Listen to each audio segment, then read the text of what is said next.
Kali ini saya akan membahas film berjudul The 33, film yang di-request seseorang di kolom komentar. Film ini adalah sebuah film drama bencana survival biografi Amerika Chili yang dirilis pada tahun 2015 garapan Patricia Regan dan ditulis oleh Miko Alane, Craig Borten, dan Jose Rivera. Film tersebut berdasarkan pada kisah nyata kecelakaan pertambangan pada tahun 2010. Di mana sekelompok 33 penambang terperangkap di dalam pertambangan San Jose di Chili selama lebih dari 2 bulan. Film dibuka dengan memperlihatkan sebuah pesta. Itu adalah sebuah pesta para penambang dalam merayakan 45 tahunnya Gomez yang bekerja di dalam tambang itu. Dan besok adalah hari terakhirnya bekerja. Mereka semua bahagia. Para penambang itu memang sudah seperti saudara satu sama lain. Lalu besoknya, ke-33 penambang akan segera berangkat bekerja. Mereka semua dalam perjalanan menuju tambang itu berada. Mereka semua bahagia dengan caranya masing-masing. Lalu para penambang semua sudah siap untuk masuk ke dalam sana. Ada seorang anak baru bernama Carlos. Ini adalah pertama kalinya bagi Carlos yang nampaknya membuat dia cukup gugup. Sebelum masuk, mereka sempat berdoa dulu agar diberi keselamatan di dalam sana. Pintu yang mereka masuki adalah satu-satunya pintu menuju keluar. Dan tambang itu memang sudah berpuluh-puluh tahun digali tak henti-henti. Jadi usia tambang itu memang sudah sangat tua. Akhirnya, setelah 1 jam perjalanan mereka sampai di kedalaman 520 meter. Sangat jauh dari apapun, apalagi menuju pintu keluar di atas sana. Mereka langsung memulai pekerjaan mereka. Sampai suatu ketika, salah satu di antara mereka melihat sebuah retakan besar di sana. Retaknya sangat besar sampai membuat penambang itu ketakutan. Sampai akhirnya gempa besar terjadi. Semua penambang langsung berlari ketakutan menyelamatkan dirinya masing-masing. Mereka masuk ke dalam mobil untuk segera pergi dari sana. Mereka tidak pergi ke atas, tapi ke tempat penampungan yang sudah dibuat yang berada di bawah. Karena mereka yakin di atas sudah runtuh semuanya. Jadi jalan menuju pintu keluar sudah tertutup. Dan akhirnya gunung yang mereka gali berpuluh-puluh tahun itu sekarang benar-benar runtuh. Untung saja tak ada satupun di antara mereka yang meninggal. Mereka semua selamat, meskipun sebagian di antara mereka memang terluka berat. Lalu salah satu di antara mereka melihat sesuatu. Nama penambang itu adalah Mario. Di depan Mario, ada sebuah batu yang begitu besar menutupi jalan keluar satu-satunya. Batu itu begitu besar, membuat semua penambang itu terkagum-kagum melihatnya.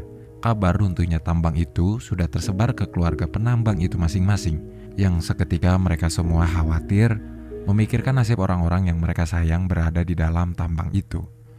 Hanya ada satu jalan keluar, yaitu menaiki tangga yang langsung menuju atas. Tapi itu terlalu berbahaya untuk dilakukan, karena gunung itu benar-benar masih tidak stabil. Tapi Mario tahu, jika ia tidak melakukan itu, maka semua bisa terkubur hidup-hidup di dalam sana. Para keluarga sudah menanti di depan tambang itu, menanti jawaban dari para pemilik tambang, menanti kabar kalau orang-orang yang mereka cinta mudah-mudahan masih hidup dan selamat. Salah satu di antara mereka bernama Maria terus saja menanyakan di mana tim penyelamatan berada dan meyakinkan keluarga yang lain untuk tetap bertahan dan berdiam di sana untuk meminta jawaban. Kabar itu bahkan sekarang sudah terdengar oleh Presiden. Menteri Pertambangan yang masih muda itu meyakinkan Presiden kalau pemerintah memang harus ikut membantu penyelamatan para penambang yang terjebak di dalam sana. Meskipun tambang itu dimiliki oleh pihak swasta, tapi Menteri Pertambangan itu merasa punya tanggung jawab secara moral. Apalagi di dalamnya ada sekitar 33 penambang terjebak. Meskipun belum diketahui keadaannya hidup atau sudah tewas, tapi mencari tahu adalah suatu hal yang perlu. Mereka yang di bawah sana terus mencari-cari alat komunikasi yang bisa memberitahu ke atas sana kalau mereka masih selamat. Tapi semua komunikasi sudah terputus. Hanya ada satu jalan lagi, yaitu tangga yang sekarang sedang dinaiki oleh Mario dan temannya. Mario pelan-pelan terus menaiki tangga itu satu persatu meskipun begitu jauh. Sampai kemudian ternyata tak ada lagi tangga di atasnya. Mario tak lagi bisa melanjutkan perjalanannya menuju atas. Ia benar-benar sudah pasrah sekarang. Ditambah, tak lama kemudian gempa susulan datang yang mengakibatkan jalan satu-satunya menuju keluar tertutup. Satu-satunya jalan keluar pun tak bisa untuk dilalui. Sekarang, mereka benar-benar terkubur hidup-hidup di bawah tanah dengan kedalaman 600 meter lebih. Mereka mulai ketakutan, berdoa agar mereka berhasil diselamatkan. Meskipun mereka tahu hal itu sangatlah tidak memungkinkan, karena mereka menilai perusahaan itu tak akan mau mengeluarkan jutaan US dollar untuk menyelamatkan mereka dari bawah sana. Besoknya, menteri itu datang ke lokasi pertambangan. Para wartawan sudah di sana, kabar itu bahkan sudah tersebar ke seluruh penjuru dunia. Maria meminta Pak Menteri itu untuk melakukan apapun demi menyelamatkan para penambang yang terjebak di dalam sana. Maria yakin mereka semua masih hidup. Menteri itu menemui pihak yang bertanggung jawab dari pemilik tambang itu. Tapi ternyata pihak tambang memang tak bisa melakukan apapun, karena begitu banyak uang yang harus dikeluarkan untuk menyelamatkan para penambang dari dasar tambang itu. Lagi pula, kemungkinan selamatnya benar-benar hanya sedikit.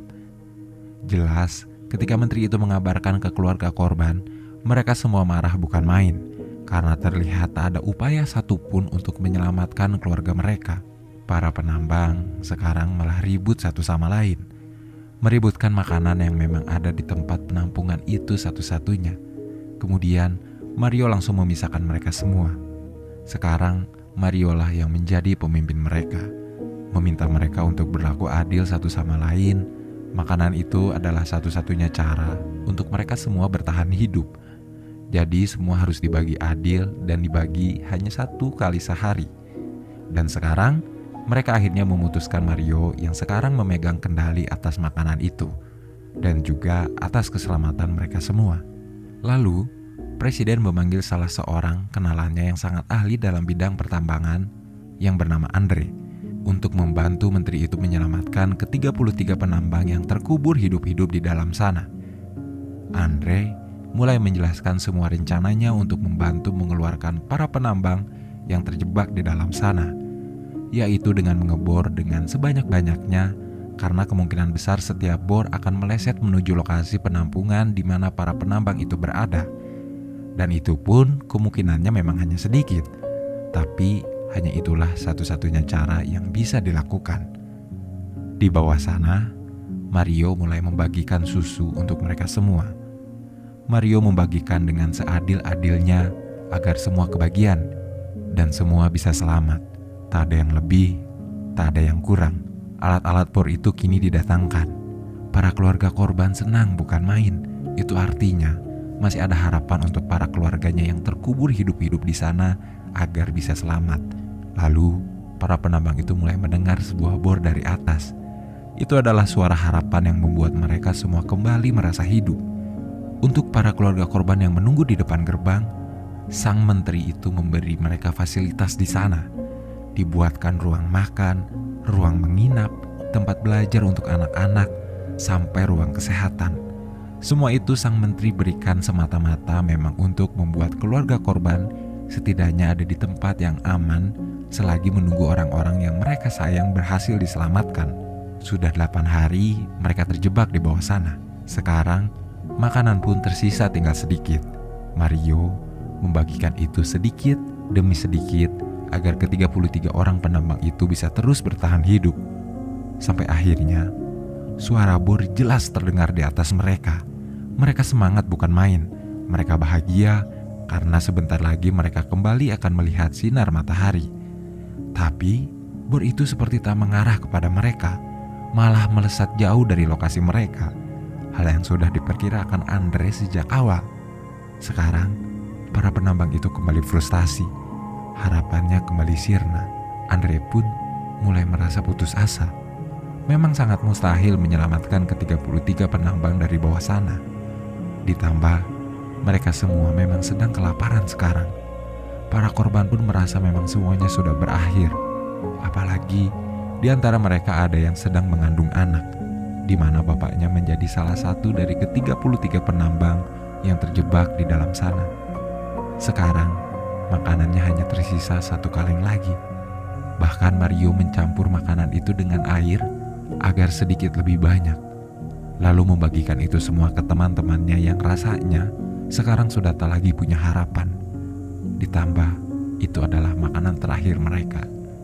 Tapi kemudian tak lama ada seorang wanita datang menghampiri, membawa roti paling enak di muka bumi. Juga wanita yang lain membawakan spaghetti terenak sepanjang masa. Masing-masing di antara mereka didatangi oleh orang-orang yang paling mereka cinta, lengkap dengan makanan kesukaannya masing-masing, termasuk Mario. Mereka semua bahagia, tertawa, memakan makanan yang begitu lezat, yang tak pernah habis jika dimakan terus-menerus. Tapi kita semua tahu, hal itu hanyalah imajinasi mereka semata. Nyatanya, semua memang kebalikan dari itu semua. Di atas sana, Andre sudah memutuskan untuk menghentikan pengeboran itu, karena memang sangat begitu mustahil untuk dilakukan. Tapi, sang menteri terus meyakinkan Andre untuk jangan menyerah. Keluarga mereka menanti dengan penuh harapan di luar sana. Tapi sekali lagi Andre menegaskan, ini semua sudah berakhir. Malamnya, para keluarga korban mulai berdoa yang terbaik untuk ke-33 orang yang terjebak di bawah tanah sana. Terjebak beratus-ratus meter di bawah tanah. Wajah mereka begitu sedih, takut, juga kesepian di saat bersamaan. Andre melihat itu, tapi tak ada apapun yang bisa ia lakukan. Menteri muda itu pun ikut berdoa bersama keluarga korban dan mengobrol bersama Maria, salah satu keluarga korban. Maria bilang, manusia memang selalu gagal, seperti memang tak pernah belajar dari kesalahan. Dari situ, tiba-tiba menteri itu seperti mendapatkan sebuah ide gila untuk kembali dilakukan. Ditemani Andre, ia menyiapkan sebuah strategi untuk mengebor tanah dengan arah yang salah sejak awal, dengan arah yang begitu sangat jauh dari lokasi di mana ke-33 penambang itu berada. Ide itu memang gila, tapi Andre tahu itu mungkin akan membuahkan hasil. Kemungkinannya akan lebih banyak, karena pengeboran memang akan diarahkan menuju batu raksasa yang menghalangi para penambang itu dan membimbing alat bor itu sampai menuju tempat ke-33 penambang itu berada. Lalu pengeboran pun dilakukan. Ini adalah hari ke-17, mereka semua terjebak di bawah sana. Sepertinya memang tak ada lagi harapan untuk selamat. Semua sedang sekarat, menyiapkan dirinya masing-masing dalam keadaan terbaik untuk meninggal. Begitupun Mario, pelan-pelan ia mulai memejamkan matanya. Sampai kemudian, air dari atas menjatuhi muka Mario dan membuatnya terbangun. Diikuti oleh suara bor yang begitu berisik, lalu bor pun menembus dinding pegunungan itu, masuk ke dalam tempat di mana mereka berada. Mario langsung teriak memanggil teman-temannya. Mereka semua bahagia bukan main. Seketika harapan itu tumbuh kembali. Mereka memukul-mukul bor itu dengan besi, yang kemudian hal itu didengar oleh menteri di atas sana. Juga untuk lebih meyakinkan, penambang itu mengaitkan sebuah pesan di ujung bor itu, yang lalu kemudian dibaca oleh menteri dan Andre. Usaha mereka akhirnya membuahkan hasil. Bahkan, pesan dari penambang itu dibacakan langsung oleh presiden kepada para korban bahwa mereka semua masih hidup di bawah sana, yang langsung saja membuat semua korban senang bukan main. Mereka menangis dalam bahagia. Kabar bahagia itu sekarang tersebar ke seluruh dunia, diberitakan terus-menerus tanpa henti dari berbagai negara. Para penambang itu sekarang bisa mendapatkan perlengkapan dari atas sana menggunakan bor itu. Semuanya, bahkan mereka sekarang bisa menyapa keluarga mereka melalui handycam yang diberi dari atas. Tapi, mereka memang belum bisa diselamatkan. Butuh bor yang lebih besar untuk mengeluarkan mereka dari sana. Yang jelas hal itu membutuhkan waktu berbulan-bulan. Ditambah gunung itu memang sedang tidak stabil. Jadi sangat beresiko untuk membor dengan kecepatan penuh, karena ditakutkan akan meruntuhkan pegunungan itu dan mengubur mereka hidup-hidup di sana. Sudah 50 hari mereka terjebak di sana, dan petugas penyelamat terus melakukan proses penyelamatan yang begitu sulit hari demi hari. Bahkan bor-bor patah karena tak kuat menembus batu yang begitu besar. Bahkan para petugas pun sebenarnya sudah sangat kelelahan, termasuk sang menteri. Tapi Keluarganya menanti dengan setia di depan gerbang yang akhirnya diperbolehkan masuk oleh sang menteri. Ternyata, selama ini bor besar itu terhalang oleh besi penahan yang sontak saja tak akan bisa menembusnya.